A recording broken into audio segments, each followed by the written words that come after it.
Let us look at another way to join two ends of a rope. This is the water knot, also known as the overhand follow-through bend, I believe.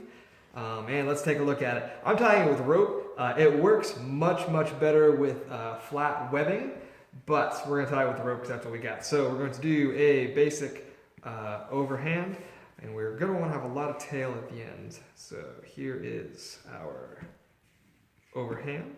I'm going to put a lot more slack in it though, so that we can have some tail later, and that will be important in just a second.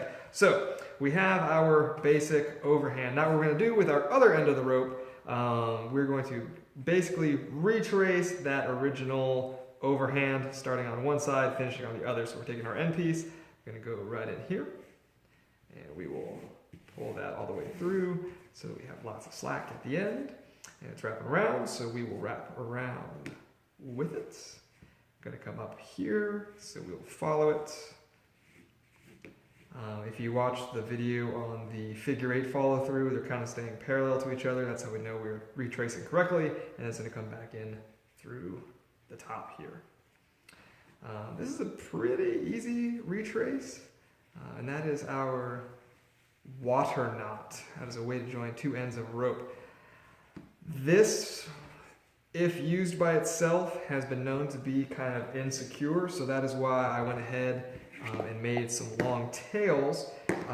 If you're going to use this to join two ends of a rope, we're going to want to put some backups in there. So to back it up, we're going to do a fisherman. So I'm going to use my thumb as I did before for the grapevine video. I'm going to wrap my thumb, come over, so I'm making the X, and then come up from the bottom the same direction my thumb was facing.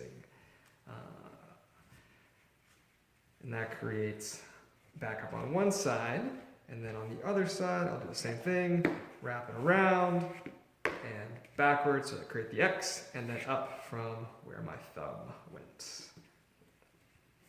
And that will make it much more secure.